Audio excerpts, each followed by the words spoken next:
Homegrown Horror: 7 Creepy American Serial Killers. The Darkest Minds, America's Most Notorious Serial Killers. The 1970s and 1980s marked an unprecedented era in American criminal history, where a series of methodical killers emerged across the nation, leaving trails of victims and transforming how law enforcement approached complex murder investigations. These perpetrators weren't simply murderers. They were calculated predators who developed sophisticated methods of hunting, killing, and evading capture. Their crimes fundamentally altered American society, installing a deep-seated fear in communities and forever changing how we view the concept of safety in our neighborhoods. The first in the killers list is Gerald and Charlene Gallego, the Sacramento sex killers. In the late 1970s, Sacramento, California became the hunting ground for one of history's most disturbing killer couples. Gerald Gallego and Charlene Williams embodied a particular brand of evil, one born from a toxic combination of sexual sadism and psychological manipulation. Gerald,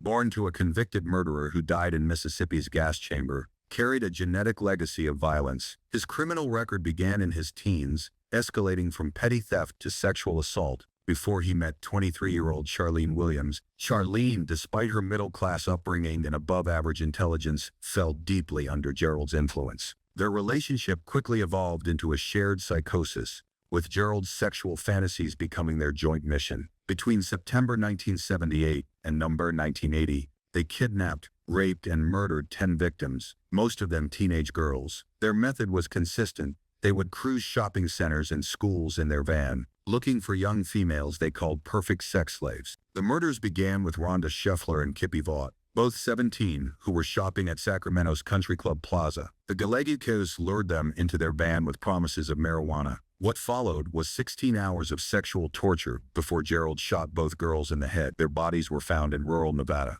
marking the beginning of a 2-year reign of terror. The couple's final victims were Riggs Miller and Mary Elizabeth Sowers, both 22. After witnessing their abduction, a friend noted the van's license plate, the detail that would finally end their spree. Within days, police arrested the Gallegos in Nevada. During interrogation, Charlene turned on Gerald, agreeing to testify against him in exchange for a reduced sentence. The investigation revealed the full horror of their crimes. They had perpetrated their attacks with calculated precision, selecting victims carefully and disposing of bodies across state lines to confuse jurisdictions. Gerald had forced many victims to engage in sexual acts, while Charlene watched or participated. Some victims were kept alive for days before being executed. Gerald Gallego received the death penalty in both Nevada and California. He died of rectal cancer in 2002 while awaiting execution. Charlene served a 16-year sentence and was released. She changed her name and relocated to California, where she reportedly works for a charitable organization, a controversial epilogue to one of America's most notorious killing sprees. The Gallego case revolutionized how law enforcement approached partner killers, highlighting how shared psychosis could turn seemingly ordinary individuals into predators. It also exposed the vulnerabilities in cross-jurisdictional investigations, leading to improved cooperation between state agencies. Now let's move to the second killer, John Allen Muhammad, the Beltway Sniper Terror. The autumn of 2002 transformed the Washington, D.C. metropolitan area into a landscape of fear. For 23 days, John Allen Muhammad and his teenage accomplice Lee Boyd Malvo orchestrated one of the most sophisticated and terrifying shooting campaigns in American history. Their method wasn't just about killing. It was about creating widespread panic through calculated, precise attacks that demonstrated how vulnerable modern society could be to determined predators. Muhammad, born John Allen Williams in 1960, developed his lethal marksmanship during his service in the Louisiana National Guard and the U.S. Army. Military records show he qualified as an expert with the M16 rifle. This training would later prove instrumental in his killing spree. After his military service,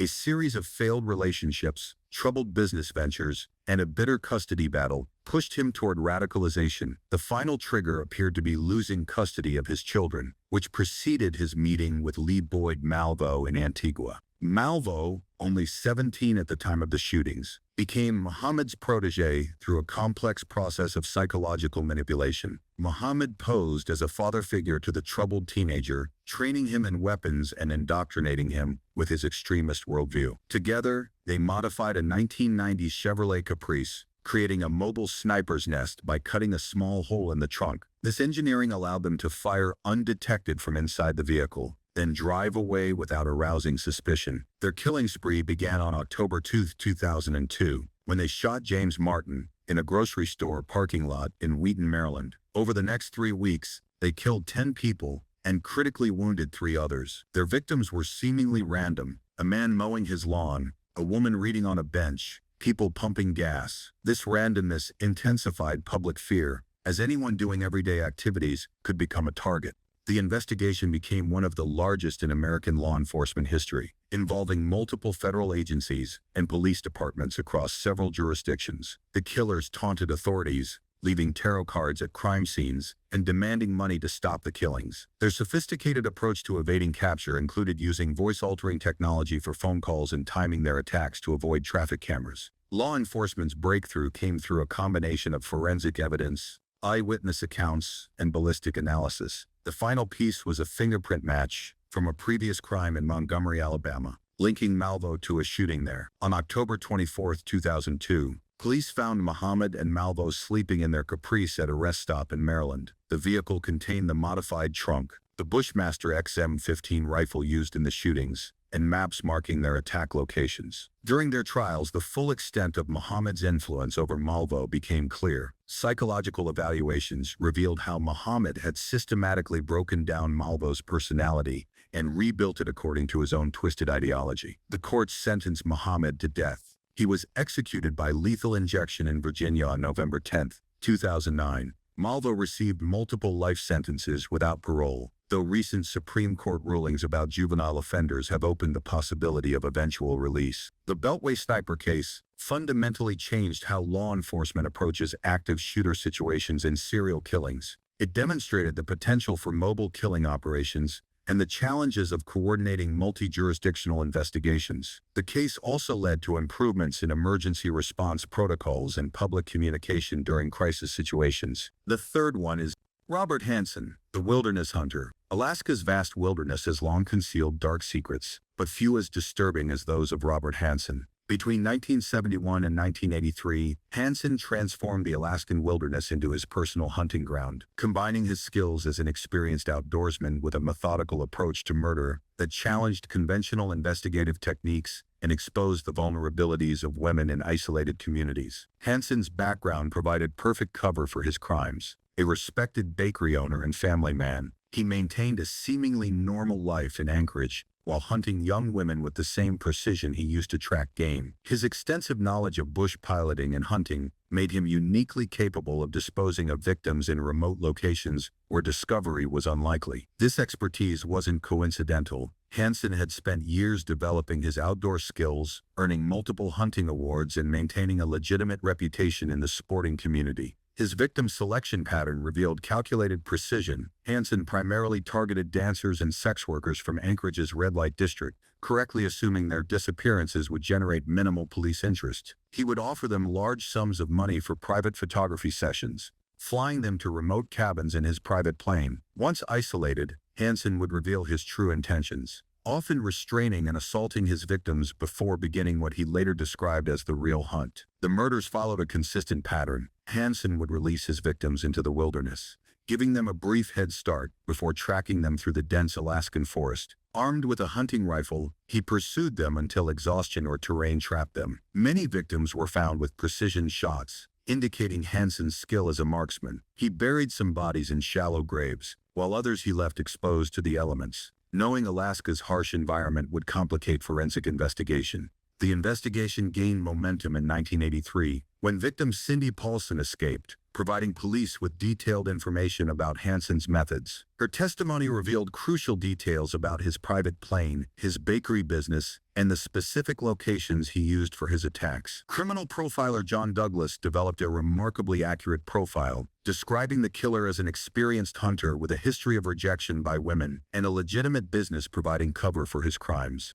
When authorities searched Hansen's home, they discovered a collection of jewelry taken from his victims and an aviation map marked with X's indicating burial sites. The physical evidence, combined with Paulson's testimony, led to Hansen's confession. He admitted to 17 murders, though investigators suspected the actual number was higher. Hansen provided detailed information about 13 burial sites, demonstrating an eerily precise memory of his crimes. Hansen's eventual prosecution revealed the extent of his methodical approach. He had carefully selected victims, maintained meticulous hunting records that doubled as a coded diary of his murders, and used his knowledge of Alaska's terrain to minimize the risk of discovery. The court sentenced him to 461 years plus life, effectively ensuring he would never leave prison. He died in 2014 at the Alaska Regional Hospital while serving his sentence. The Hansen case revolutionized how law enforcement approaches murders in wilderness areas and highlighted the vulnerability of marginalized women in isolated communities. It led to improved protocols for missing persons cases involving sex workers and enhanced cooperation between bush pilots and law enforcement in remote areas. Now let's move to the fourth one.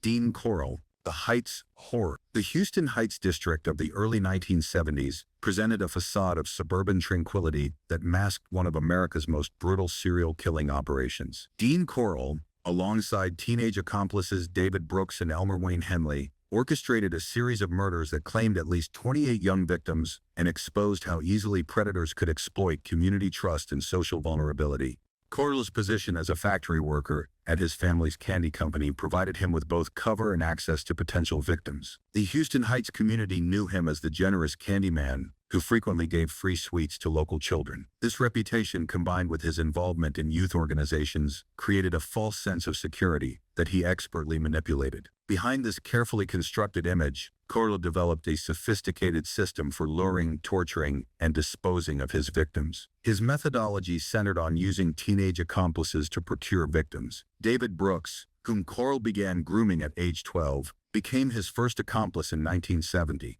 Elmer Wayne Henley joined the operation in Both boys received payment for bringing other teenagers to Corll's house, often luring them with promises of alcohol, drugs, or parties. The victims were predominantly male teenagers from working-class families, chosen because their disappearances often received minimal police attention. Corll's torture methods demonstrated disturbing premeditation. He converted a bedroom in his house into what investigators later termed the torture boardroom. The space contained a 4x8 plywood board equipped with handcuffs and rope, designed for restraining victims. Evidence suggested that some victims endured days of torture before death. Corll typically killed through strangulation or shooting with a .22 caliber pistol, often after extended periods of sexual assault. The disposal process showed equal calculation. Corll and his accomplices buried most victims in rented boat sheds or on beaches near Lake Sam Rayburn. They used lime to accelerate decomposition and wrapped bodies in plastic to prevent soil contamination that might attract attention. This methodical approach to concealment helped Corll avoid detection despite the high number of victims. The operation ended unexpectedly on August 8,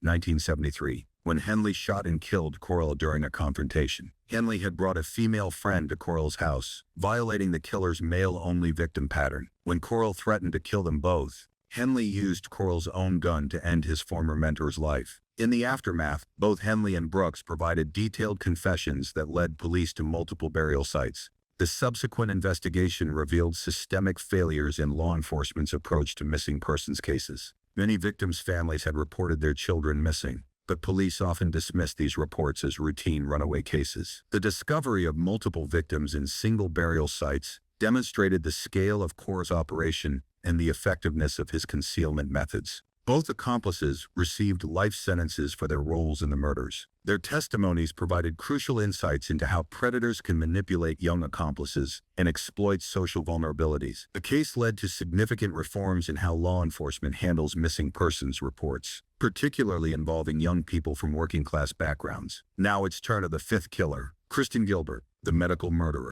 The Veterans Affairs Medical Center in Northampton, Massachusetts, became the hunting ground for one of America's most methodical medical serial killers. Between 1995 and 1996, nurse Kristen Gilbert exploited her position of trust to murder at least 4 patients, though investigators suspected the actual number was significantly higher. Her case exposed critical vulnerabilities in hospital security protocols and demonstrated how medical professionals could weaponize their knowledge to commit nearly undetectable murders. Gilbert's methodology reflected her medical expertise. She chose epinephrine as her weapon, a drug that occurs naturally in the body and stimulates heart rate. This selection made her murders particularly difficult to detect, as epinephrine's presence could be attributed to natural causes during cardiac events. She would inject patients with lethal doses, then respond to the resulting medical emergencies she had created, often appearing as the competent professional attempting to save lives she had deliberately endangered. Her victim selection showed tactical consideration. Gilbert targeted vulnerable veterans, typically choosing patients whose health conditions made sudden death seem plausible. She focused on the evening shift, when staff supervision was minimal and emergency responses could draw maximum attention. The pattern of deaths during her shifts eventually attracted attention, but the natural presence of epinephrine in cardiac patients initially complicated investigation. The investigation gained momentum when hospital staff noticed suspicious patterns. Deaths and cardiac emergencies occurred disproportionately during Gilbert's shifts. Missing epinephrine from the medical storage became increasingly frequent. Colleagues reported Gilbert's unusual behavior during emergencies, noting her apparent excitement during crisis situations. These observations led to increased scrutiny of patient deaths during her shifts. Forensic investigation revealed Gilbert's sophisticated approach. She had manipulated medical records to cover her actions and chosen victims whose pre-existing conditions provided plausible deniability. The breakthrough came through toxicology analysis showing unnaturally high epinephrine levels in several victims.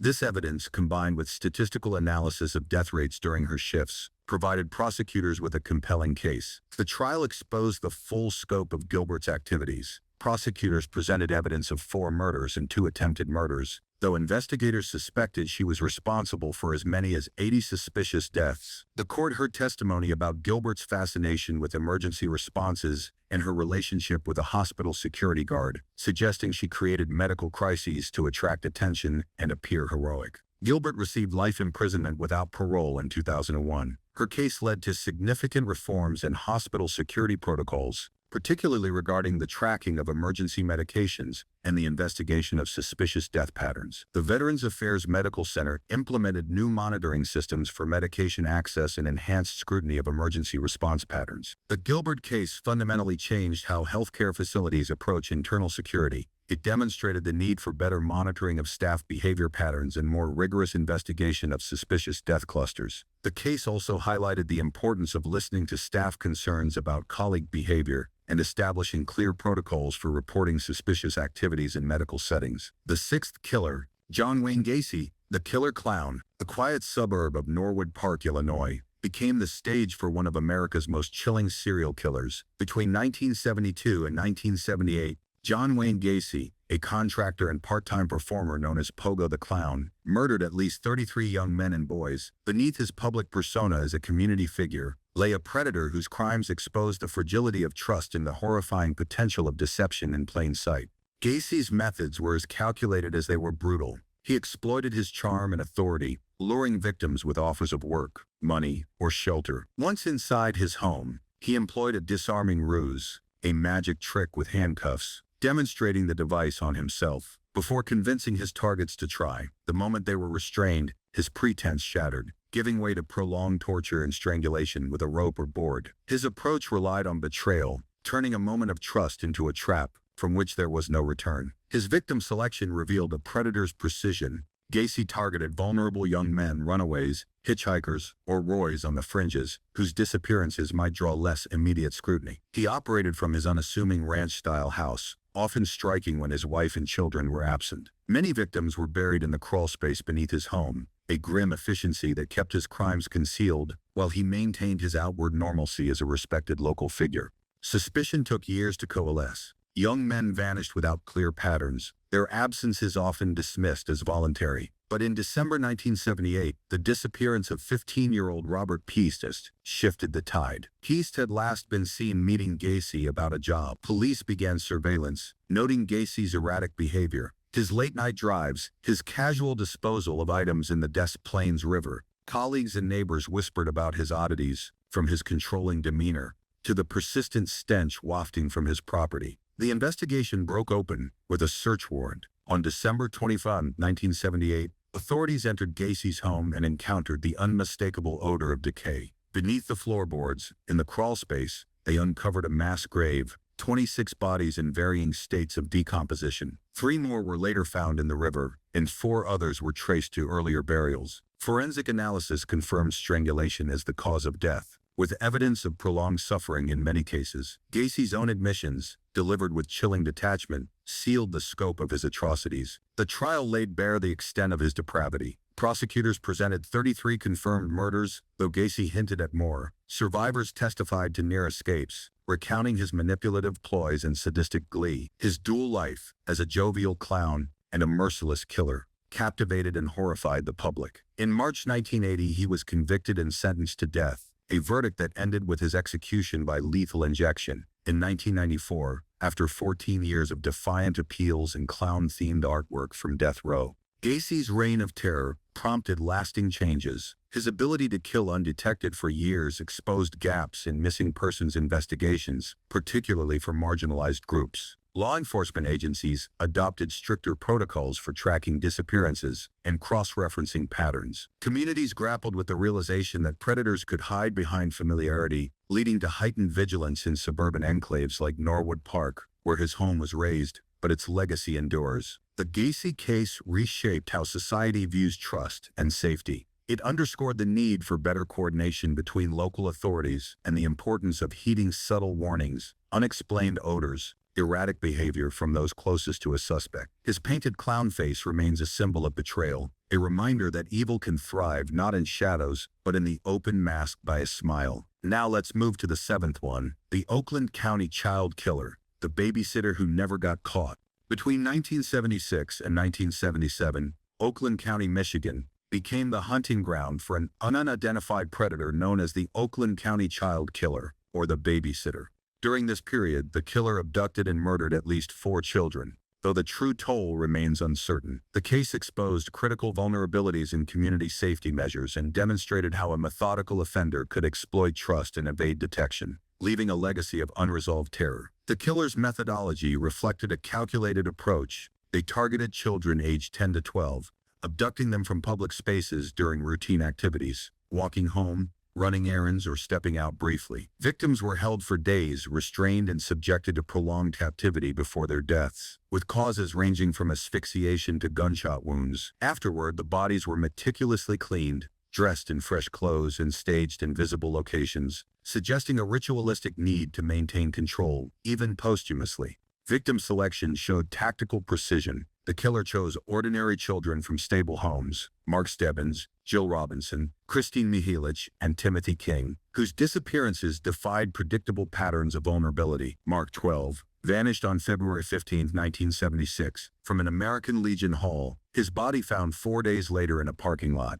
Jill, also 12, disappeared December 22, 1976, after leaving home briefly, discovered shot along a highway. Christine, 10, went missing January 2, 1977, from a store, found 19 days later. Timothy, 11, was last seen March 16, 1977, at a drugstore. His body located 6 days later. Each abduction occurred in daylight or early evening, when oversight was minimal, but activity was high, amplifying public shock. The investigation began as disappearances mounted. Community fear surged as parents restricted children's movements and schools heightened safety protocols. Yet the killer remained elusive. Police noted the consistent post-mortem care: washed bodies, folded hands, fresh clothing, which earned the moniker the babysitter. The disproportionate clustering of abductions and discoveries in Oakland County prompted the largest U.S. murder investigation of its era, involving hundreds of officers and thousands of leads. Still, no definitive suspect emerged. Forensic efforts revealed the killer's sophistication. Physical evidence was scarce, the cleaning of bodies erased potential traces, and the varied causes of death complicated profiling. Detectives analyzed the timing and locations of body placements, public yet delayed, indicating a deliberate strategy to taunt or mislead. Suspicions fell on local figures, including a wealthy pedophile and a convicted molester, but lacked conclusive proof. Statistical anomalies in child abductions during 1976-77 strengthened the case for a single offender, yet the absence of witnesses or surviving victims stalled progress. The case never reached trial. Decades later, investigators revisited evidence, uncovering DNA traces in 2007 that linked 2 victims but failed to identify the killer. Public speculation grew, with theories of a police cover-up or multiple perpetrators surfacing, though none were substantiated. The 4 confirmed murders, Stebbins, Robinson, Mihelich, and King,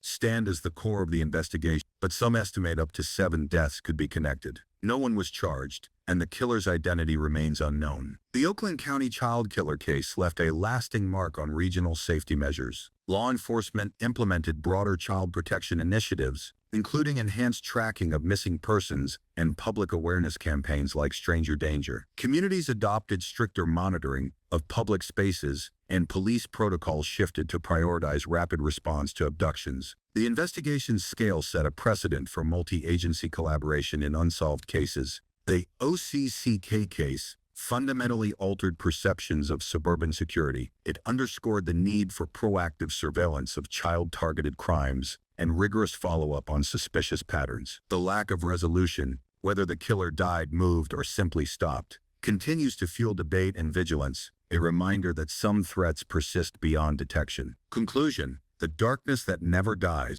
Monsters come in many forms. Some wear smiles that hide the darkness within. Some lurk in the shadows, waiting for the perfect moment to strike. And some walk among us, unnoticed, blending seamlessly into the world around them. We like to believe they are gone, that the worst of them have been caught, punished, erased from existence, that the horrors they inflicted are now nothing more than history. But are they? If history has taught us anything, it's that evil does not die. It transforms. It learns. It finds new faces, new names, new methods. The serial killers we fear most do not always wear the mask of madness. Sometimes they look just like us. Evil never truly disappears. It only finds new places to hide. If you found this deep dive into the darkest minds of history chilling and thought-provoking, don't forget to like, share, and subscribe for more true crime stories. There's always another mystery waiting to be unraveled, another case that needs to be told. Stay safe, stay aware, and keep questioning the world around you, because sometimes the truth is far scarier than fiction.